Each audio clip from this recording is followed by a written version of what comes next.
नमस्कार, आप देख रहे हैं खबर भारत और मैं हूं आपके साथ नैन्सी शर्मा। खबरों की तरफ बढ़ेंगे, लेकिन उससे पहले एक नजर डालते हैं अभी तक की सुर्खियों पर। आज पीएम मोदी रखेंगे अयोध्या का विकास मॉडल। राम जन्मभूमि ट्रस्ट पर उठे सवालों के बीच पीएम वर्चुअल करेंगे समीक्षा। सीएम योगी समेत प्रशासन के 13 अधिकारी रिव्यू मीटिंग में होंगे शामिल।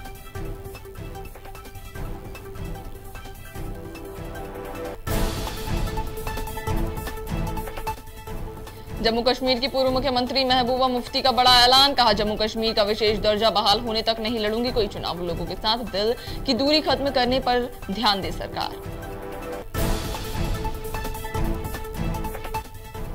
मुख्यमंत्री शिवराज सिंह चौहान का बयान। स्मार्ट सिटी को मिले अवार्ड पर बोले शिवराज। कहा, 20 में से 11 पुरस्कार मध्य प्रदेश स्मार्ट सिटी को मिले।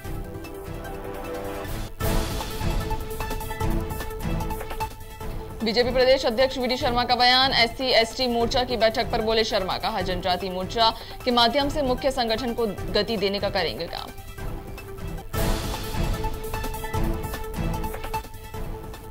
और शाहजहांपुर जिले के शुजालपुर में दिल दहला देने वाली घटना आई सामने। खंती में डूबने से 3 मासूमों की हुई मौत। हादसे में एक भाई और 2 सगी बहनों की हुई मौत।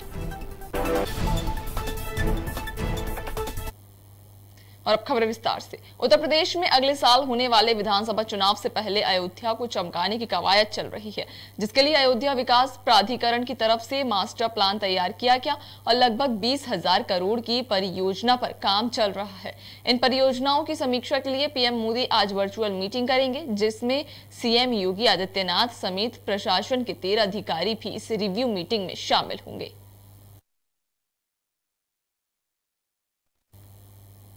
जम्मू कश्मीर की पूर्व मुख्यमंत्री महबूबा मुफ्ती ने एक बड़ा ऐलान किया है कि वे फिलहाल किसी भी चुनाव में दावेदारी पेश नहीं करेंगी। उन्होंने कहा कि वे खुद जब तक कोई चुनाव नहीं लड़ेंगी जब तक जम्मू कश्मीर का विशेष दर्जा बहाल नहीं हो जाता। वहीं महबूबा ने बताया कि केंद्रीय नेतृत्व को इस बात पर फोकस करना चाहिए कि राज्य के लोगों के साथ दिल की दूरी कैसे मिटाई जाए।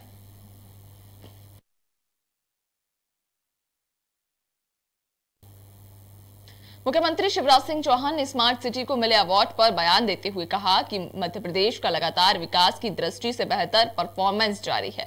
20 में से 11 पुरस्कार मध्य प्रदेश स्मार्ट सिटी के मिले हैं। यह अलग अलग कैटेगरी के पुरस्कार हैं। वहीं मध्य प्रदेश को देश के दूसरा स्थान प्राप्त हुआ है और इंदौर को पहला स्थान मिला है। साथ ही उन्होंने कहा कि इंदौर को पहले नंबर पर रहने की आदत हो गई है। मैं प्रदेशवासियों और पूरी टीम को बहुत बहुत बधाई देता हूं।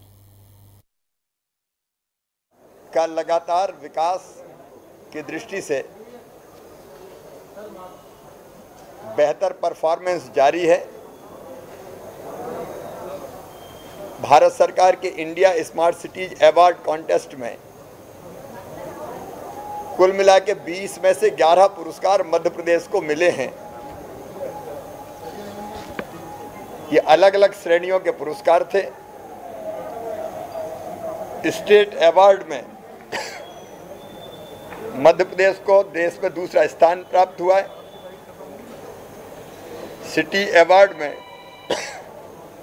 इंदौर को प्रथम स्थान प्राप्त हुआ है, जबलपुर तीसरे स्थान पर है। राउंड 3 सिटी अवार्ड में सागर दूसरे नंबर पे है। ओवरऑल विनर में इंदौर प्रथम स्थान पर है। फिर अर्बन इन्वायरमेंट थीम में भोपाल को क्लीन एनर्जी में प्रथम स्थान प्राप्त हुआ है। का लगातार विकास की दृष्टि से बेहतर परफॉर्मेंस जारी है। भारत सरकार के India smart cities award contest में कुल मिला के 20 में से 11 पुरस्कार मध्य प्रदेश को मिले हैं। ये अलग अलग श्रेणियों के पुरस्कार थे। स्टेट अवार्ड में मध्य प्रदेश को देश में दूसरा स्थान प्राप्त हुआ है। सिटी अवार्ड में इंदौर को प्रथम स्थान प्राप्त हुआ है, जबलपुर तीसरे स्थान पर है। राउंड 3 सिटी अवार्ड में सागर दूसरे। बीडी कार्यालय में आयोजित SC/ST मोर्चे की बैठक संपन्न हुई। बता दें कि बैठक के दौरान प्रदेश अध्यक्ष BD शर्मा ने बताया कि बैठक में आगामी रणनीति को लेकर चर्चा हुई है और चुनौतियों पर आगे काम करना है। वहीं बूथ लेवल पर सबका विश्वास जीतने का प्रयास जारी है। साथ ही जनजाति मोर्चा के माध्यम से मुख्य संगठन को गति देने का काम भी किया जाएगा। बैठक के अंदर मुख्य तौर पर अनुसूचित जनजाति मोर्चे के कार्य विस्तार की दृष्टि से अपने काम को और कैसे सुदृढ़ किया जाए, इन मुद्दों पर बेहतर तैयारी और एक आगामी रणनीति हमारी क्या होगी, इस पर चर्चा सभी जनजाति मोर्चे के कार्यकर्ताओं ने मिलकर के की है। जनजाति क्षेत्र के अपने जो चैलेंजेज हैं, उन चैलेंजेज पर काम करना और अपने संगठन तंत्र की मजबूती में बूथ लेवल तक, जिसको हम लोग कहते हैं कि माननीय प्रधानमंत्री जी ने जो नारा दिया कि सबका साथ, सबका विकास और सबका विश्वास जीतने का, कि हर समाज वर्ग को और जनजाति क्षेत्र में भी अलग अलग क्षेत्रों में और जनजातियों के बीच में भी कई प्रकार के अलग अलग जो हमारे वर्ग हैं, उन सब वर्गों में अपने काम को ले जाना और एक लीडरशिप जो हमारी खड़ी है और उसको और ताकत देने का काम आज की इस बैठक में सभी जनजातीय मोर्चे के हमारे सभी कार्यकर्ताओं ने मिलकर के इस पर तैयारी की है।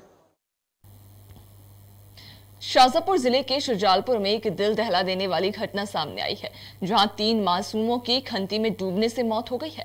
मृतकों में 2 सगी बहनें और 1 भाई था। इस घटना से पूरे क्षेत्र में मातम छा गया। वहीं पुलिस से मिली जानकारी के अनुसार तीनों बच्चे खेलते हुए अचानक लापता हो गए थे, जिन्हें परिजनों ने मोहल्ले और आसपास में ढूंढने का प्रयास किया, लेकिन वे नहीं मिले। वहीं घटना के कुछ समय बाद एक बच्ची की लाश पानी में तैरती हुई दिखाई दी, जिन्हें ग्रामीणों ने बाहर निकाला और इस दर्दनाक हादसे में अपनी दोनों मासूम बेटियों को गवा देने वाली मां ने जिम्मेदारों के खिलाफ सख्त कार्रवाई की मांग करते हुए न्याय की गुहार लगाई है।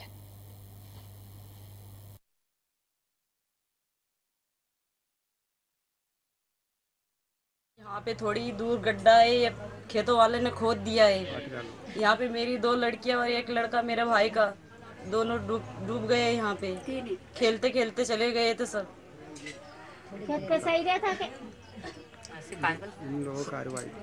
इन लोगों के आगे कार्रवाई की जाए।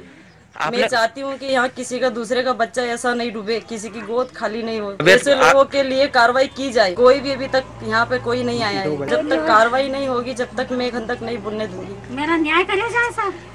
मेरे साथ न्याय होना चाहिए, मेरे भाई के साथ भी न्याय होना चाहिए।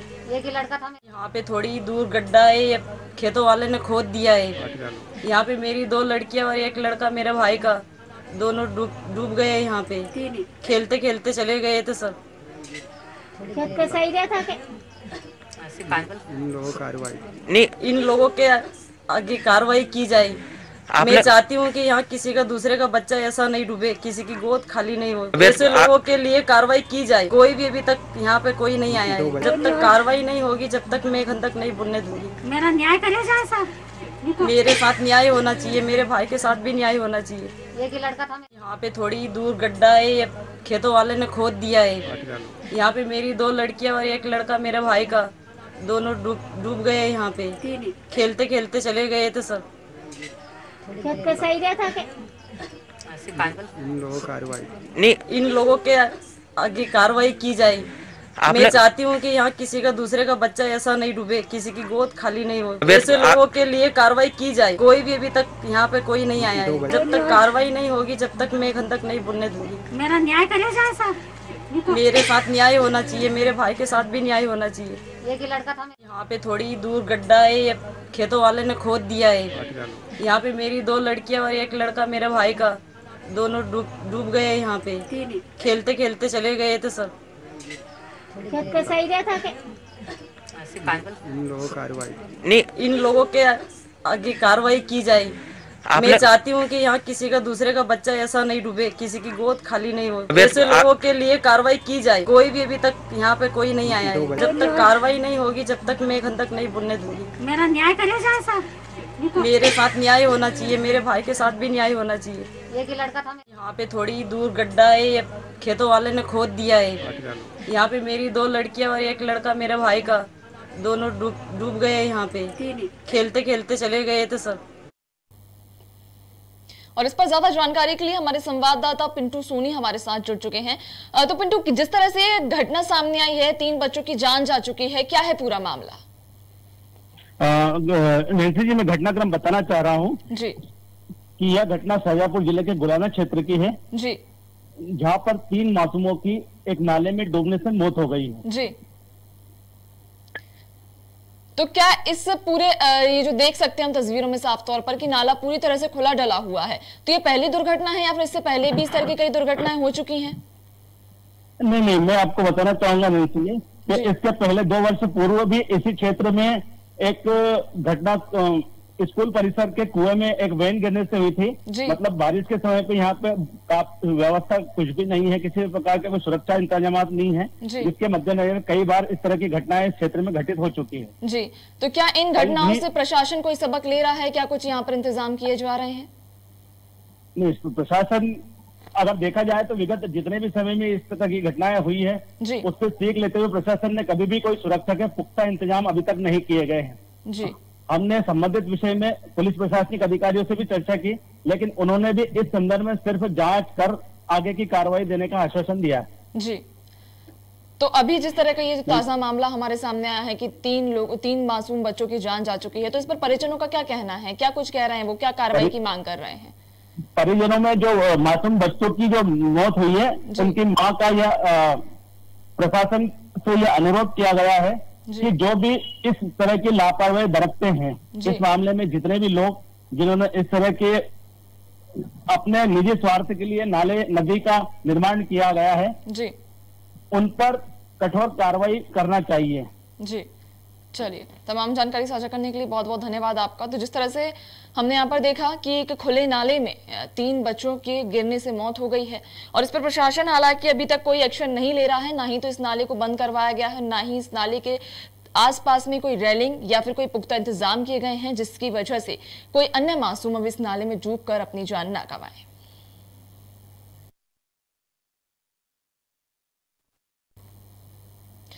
राजधानी बैरसिया के भोपाल के बैरसिया में भारतीय किसान संघ ने अपनी मांगों को लेकर सीएम के नाम एसडीएम को ज्ञापन सौंपा है।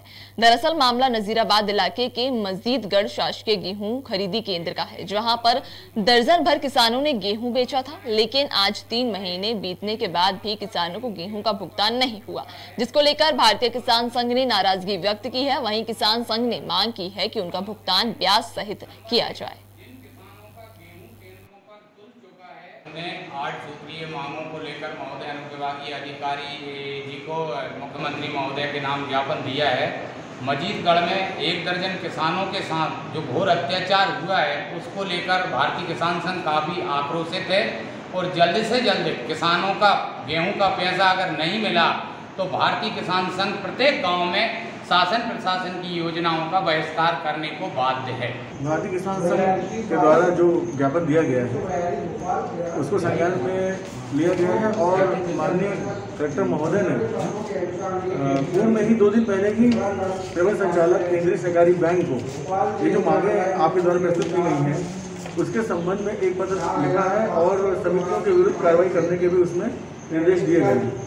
ये आग्रह किया गया है कि तत्काल किसानों की जो समस्याएं हैं उनको हल करने का प्रयास करें। छिंदवाड़ा के जुन्नार देव में आपातकाल के दौरान लोकतंत्र की रक्षा के लिए निडरता और प्रखरता से सक्रिय भूमिका निभाने वाले सम्मानीय लोकतंत्र सेनानियों को उनके निवास पर पहुंचकर भाजपा नगर मंडल के द्वारा सम्मानित किया गया। सम्मानित किए गए लोकतंत्र सेनानी केसर प्रसाद कृष्णा बरासिया जनाब असदुल्ला खान ने बताया कि इन्हें जबरन जेल में भेजा गया था। वहीं इस मौके पर भाजपा मंडल के वरिष्ठ नेता विष्णु प्रसाद शर्मा, राजेश शर्मा, संजय जैन के साथ कई लोग मौजूद रहे। चौहान के द्वारा दिया गया और सम्मान दिया गया और निधि हर महीने मिलती है हमें, जिससे कि हमारा जो बुढ़ापा है वो सही कट रहा। पार्टी के उन्होंने वहाँ के बहुत विरोध किया, वहाँ पर मार भी खाई, तब कुछ खाने में सुधार हुआ और पेट भर खाना मिलना शुरू हुआ। और जमाने की यातनाएं दी गई। 1975 25 जून को रात्रि में मुझे अचानक से पुलिस आई और लेके चली गई। रात दूसरे दिन के शाम तक मुझे थाने में रखे और उसके बाद जेल भेज दिए। मैं क्या हुआ है, क्या मामला है, कुछ पता नहीं। उसी पीरियड में मेरे बारिश का वक्त था, मेरे को बच्चा छोटा था, निमोनिया की शिकायत थी उसको और उसकी वजह से घर ऐसा। मध्य प्रदेश के पन्ना जिले के जेल में उस वक्त अफरा तफरी मच गई जब एक शातिर आरोपी ने जेल के बाहर दिन दहाड़े कट्टे से गोलियां दाग दी और घटना को अंजाम देकर फरार हो गया। इस घटना में जेल के मुख्य प्रहरी बृहस्पति सिंह परिहार बाल बाल बच गए। बता दें कि आरोपी ने 2 राउंड गोलियां चलाई थी लेकिन हताहत नहीं हुआ। वहीं प्रभारी जेल अधीक्षक की शिकायत पर थाने में मामला दर्ज कर लिया गया है। वहीं जानकारी अनुसार गोली चलाने वाला आरोपी डिप्टी जेलर मंजू कुजूर का कथित पति जलील शाह है, जिसका जेल प्रहरी के बीच कुछ समय पहले विवाद हुआ था। वहीं पुलिस ने मामला दर्ज करते हुए जांच शुरू कर दी है। उनके जेल परिसर के बाहर किसी व्यक्ति ने जेल प्रहरी के साथ में विवाद किया है और ऐसे उस व्यक्ति ने जो है हवा में फायर किया है। मौके की तस्दीक करने के लिए कोतवाली थाना प्रभारी को भेजा गया और उन्होंने वहाँ के जेल के स्टाफ से और जेल उप अधीक्षक श्रीखरे से बातचीत करके पता किया तो उन्होंने जानकारी दी कि उनके वहाँ पे कार्यरत एक महिला अधिकारी और उनके किसी परिचित व्यक्ति का वहाँ पे आना जाना रहता था। उस व्यक्ति ने वहाँ पे जेल में कार्यरत किसी कर्मचारी के साथ में विवाद किया है और धमकाने की नीयत से उसने हवा में फायर किया है और वो व्यक्ति ऐसे घटना करके फरार हो गया और उप जेल अधीक्षक श्री खरे के पत्र के आधार पर और उनकी दी गई जानकारी के आधार पर पन्ना कोतवाली में प्रकरण दर्ज किया गया और मामले की अभी इन्वेस्टिगेशन जारी। मध्य प्रदेश के पन्ना जिले में एक बार फिर मानवता शर्मसार करने वाली घटना सामने आई है, जहां एक पिता ने बाप बेटी के पवित्र रिश्ते को कलंकित किया है। दरअसल मामला पवई थाना के ग्राम मुड़वारी का है, जहां एक पिता ने अपनी 17 वर्षीय नाबालिग बेटी के साथ दुष्कर्म किया। वहीं घटना के बाद नाबालिग पीड़िता ने घटना की जानकारी पुलिस को दी, जिसके बाद आरोपी पिता को पुलिस ने 24 घंटे के अंदर ही गिरफ्तार कर न्यायालय में पेश किया, जहां से उसे जेल भेज दिया गया है।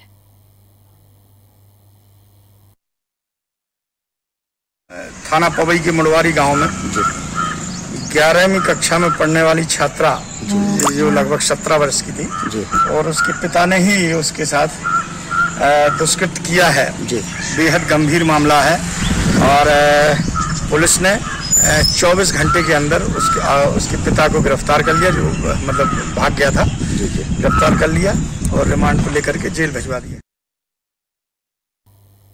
मध्य प्रदेश के शिवनी विधानसभा क्षेत्र के विधायक दिनेश राय ने मीसाबंदियों का सम्मान किया। इस दौरान विधायक ने मीसाबंदियों को फूल माला पहनाकर उनका आशीर्वाद भी प्राप्त किया। साथ ही शॉल और श्रीफल देकर सभी मीसाबंदियों को सम्मानित किया गया। आपको बता दें कि कार्यक्रम में भारतीय जनता पार्टी के पदाधिकारी और भारी संख्या में कार्यकर्ता मौजूद थे।